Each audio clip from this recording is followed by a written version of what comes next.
From Interior Alaska's most trusted news source, this is the Fbx Evening News Weekend Edition.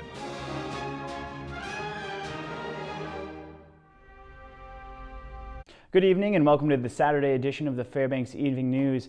I'm Mike Fussell. Our top story tonight, a new development in the case of the 4 men convicted of a killing 15-year-old boy in Fairbanks in 1997. Jason Wallace, who is in prison for an unrelated murder, is asking the state Supreme Court to order that statements he made to a public defender about that case in 2002 be kept confidential under attorney-client privilege rule. Attorneys for the so-called Fairbanks 4 say Wallace's statement could prove the 4 were not guilty. The 4 men convicted of killing 15-year-old John Hartman are George Freese, Marvin Roberts, Kevin Peace, and Eugene Vent. They claim they did not murder Hartman, and the Alaska Innocence Project is working to prove it.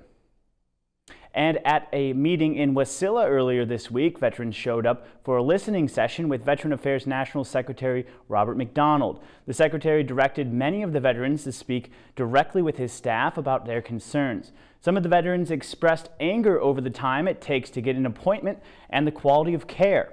One man said the VA hasn't been able to find the paperwork to approve his unemployability benefits, and in that time he lost his home and has had to sell most of his possessions.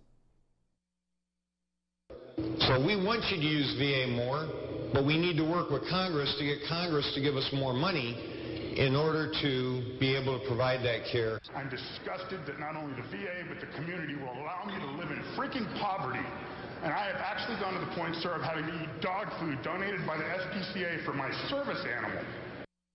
And another veterans listening session will be held in Fairbanks on August 24th. It will run from 11 a.m. to 1 p.m. in the Fairbanks North Star Borough Assembly Chambers at 809 Pioneer Road. And State Representative Tammy Wilson is the latest candidate to file to run for mayor of the Fairbanks North Star Borough. She's running against Assemblyman Carl Castle and green energy advocate Robert Shields. Wilson says she chose to run for the mayor's post while gathering signatures for the Wood Stove Initiative, which will be on the October ballot. She's campaigning on a platform of reduced government spending and regulation. Well, first of all, we need to look at every department and be as efficient as we possibly can. But we also have to remember that we have a great community we live in, and we need to let them live their lives the way they know how to versus try to overregulate them and direct their lives. And President Barack Obama says he will use his upcoming trip to Alaska to press world leaders to do more to fight climate change. Obama plans to travel to Alaska in late August, where he will speak to a global Arctic leadership summit in Anchorage and also travel north to the Arctic. The White House says it's the first visit by a sitting president to the Alaskan Arctic. Obama says in a video posted to social media that he's going because Alaskans are on the front lines of climate change. He points to melting glaciers and permafrost and says entire villages and ways of life are threatened. You see, climate change once seemed like a problem for future generations, but for most Americans, it's already a reality. Deeper droughts, longer wildfire seasons, some of our cities even flood at high tide. In Alaska, glaciers are melting. The hunting and fishing upon which generations have depended for their way of life and for their jobs are being threatened. And people thinking of running for office are reminded that filing closes Monday, August 17th, 2015 at 4:30 p.m. for the Fairbanks North Star Borough Mayor, Assembly, School Board, and Interior Alaska Natural Gas Utility Board at large. And the deadline to withdraw candidacy is Monday, August 17th. At 2015, interested residents may pick up candidate filing packets in person at the Borough Clerk's office located at 809 Pioneer Road, or download the information from the Borough's municipal election information page on the Borough's website.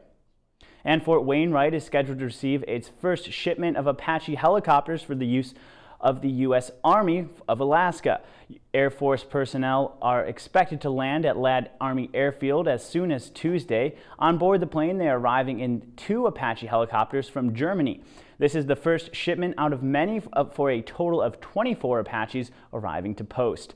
The soldiers in charge of flying them will be activated into the 1st Attack Reconnaissance Battalion. A flight simulator is also shipping to Fairbanks to help soldiers train with the helicopters. The battalion is scheduled to arrive at Fort Wainwright in September. And when we come back, the 10th annual Renewable Energy Fair is going on this weekend at Chena Hot Springs Resorts. We'll have all the details. Also, we'll take a look at the brown bears that reside at the Katmai National Park and Preserve, and the relationship between them and humans that visit their territory every summer. Those stories and more when we return. Stay with us. And welcome back. The 10th annual Renewable Energy Fair is set for this weekend at the Chena Hot Springs Resort at the end of Chena Hot Springs Road. It will start at 10 a.m. and run until 6 in the evening.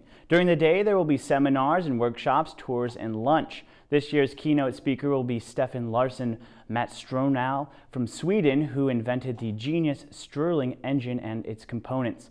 The governor and lieutenant governor and members of the congressional delegation will also be there. The event is free and open to the public. And after hosting nearly 200,000 guests since it's opened 8 years ago, the Alpine Lodge has been sold to Malcub Holdings, LLC, out of Washington State. The deal closed in late July for an undisclosed amount. Hotel GM Yvonne Temple says the offer for purchase came as a bit of a surprise, but seemed like the right thing to do. Temple, her husband Kevin, and 2 other investment partners opened the 113-room hotel in 2007, adding the Finish Line restaurant in 2008. Under new ownership, the hotel will be operated by Hospitality Associates out of Spokane, with renovations slated for this fall. New ownership plans to flag the lodge with a major hotel chain in the near future. The Temples plan to stay in Fairbanks, where they own rental properties and are active in the United Way and Lions Club.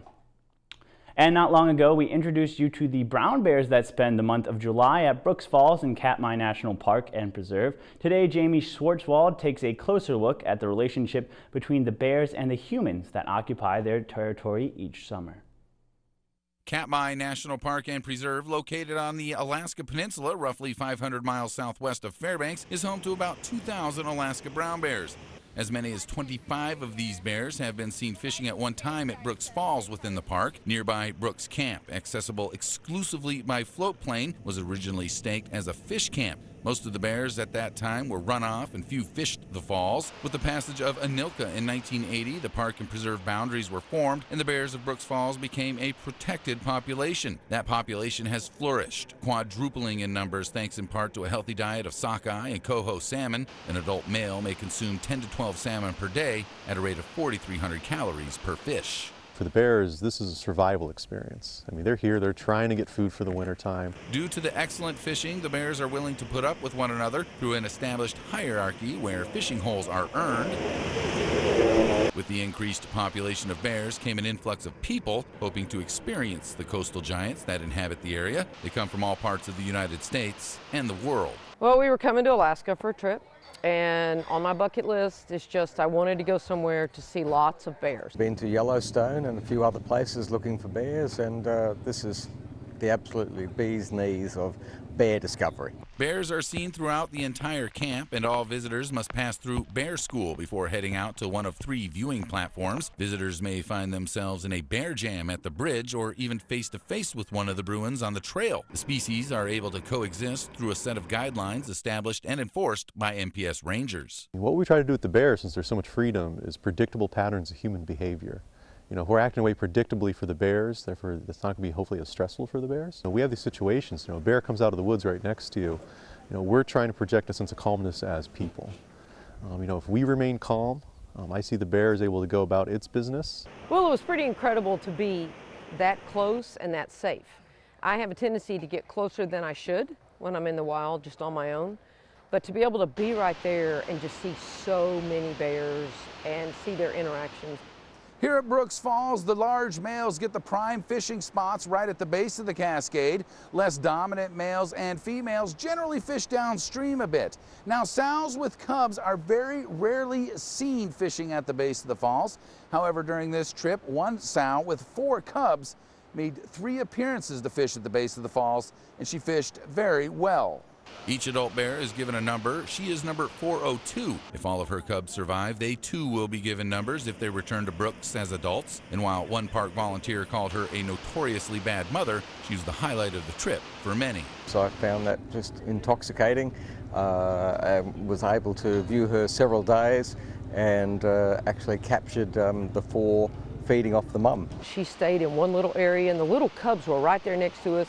One was climbing the tree, and just watching their interaction with each other was really sweet. But she would, when a bear would get close, she would get up and move her cubs back into the woods. There are the risks. You know, those big bears have been known in camp to track down and kill, small cubs. We can't really explain the behavior. We have some educated guesses why. That's part of the life of a bear. Spending part of my life with the bear, I'm Jamie Schwartzwald, reporting from Katmai National Park. All right, and coming up, we'll have a look at Friday night football action. The Allison Ravens met up with the Thunder Mountain Falcons. Who came out on top? Well, you'll find out next in sports.